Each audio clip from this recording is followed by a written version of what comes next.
और चलिए अब आगे बढ़ेंगे। बड़ी खबर आपको बता दें, दिल्ली के सीएम अरविंद केजरीवाल के ईडी के सामने पेश न होने पर राउज एवेन्यू कोर्ट शाम 4 बजे फैसला सुनाएगी। ईडी केजरीवाल को अब तक 5 बार समन भेज चुकी है, लेकिन केजरीवाल एक बार भी हाजिर नहीं हुए हैं और इसके खिलाफ ईडी कोर्ट गई थी। आज शाम 4 बजे ही इस पर फैसला सुनाया जा सकता है। 5 बार ईडी की तरफ से अरविंद केजरीवाल को समन भेजा गया और एक भी बार अरविंद केजरीवाल ईडी के सामने पेश नहीं हुए।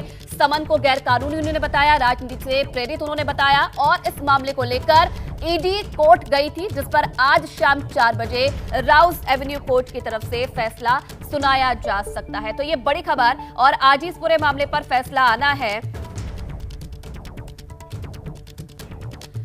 तो इस खबर पर और ज्यादा जानकारी देने के लिए दिल्ली से हमारे साथ मनोज वर्मा और निपुण सहगल जुड़ गए हैं। सबसे पहले मनोज वर्मा मनोज के पास चलते हैं। मनोज, आज कोर्ट में क्या हुआ है और निपुण ये बताएंगे कि अगर कोई जांच एजेंसी के सामने पेश नहीं होता है तो क्या होगा। सबसे पहले मनोज आपका ही मैं रुख करूंगी, आज कोर्ट में क्या हुआ है मनोज?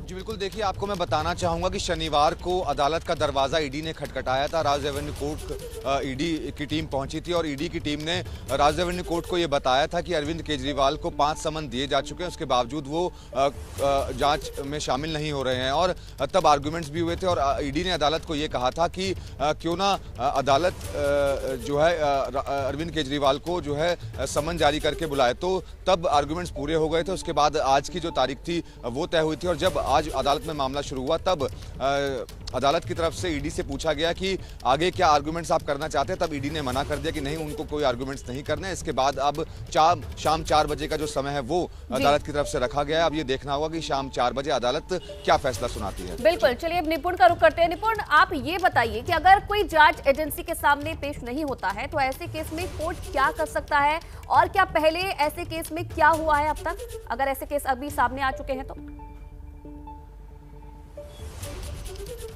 देखिए, जहां तक ये सवाल है कि कोई अगर पेश ना हो रहा हो समन भेजने पर, तो इस तरह से अमूमन होता नहीं है कि जांच एजेंसी कोर्ट के पास चली जाती है जैसे ईडी इस मामले में गई है, क्योंकि जांच एजेंसी को पर्याप्त शक्तियां दी गई हैं। पहले से कानून में, पीएमएलए एक्ट में और सीआरपीसी के प्रावधानों के तहत अगर कोई पेश नहीं हो रहा है तो उसको गिरफ्तार भी किया जा सकता है, उस पर पेनल्टी लगाई जा सकती है।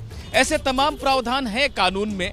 तो ऐसे में जब ईडी कोर्ट में गई है ये शिकायत लेकर, तो हो सकता है कि कोर्ट समन जारी करे, जैसा कि ईडी मांग कर रही है। नहीं तो कोर्ट ये भी कह सकता है, ईडी को उसकी शक्तियों की याद दिला सकता है कि आपके पास तमाम प्रावधान मौजूद है जो आपको ये पावर देते हैं कि आप कार्रवाई कर सकते हैं अपने मुताबिक।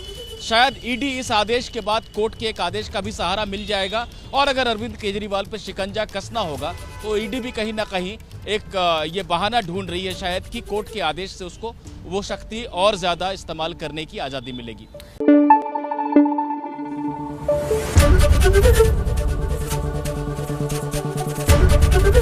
एबीपी न्यूज आपको रखे आगे।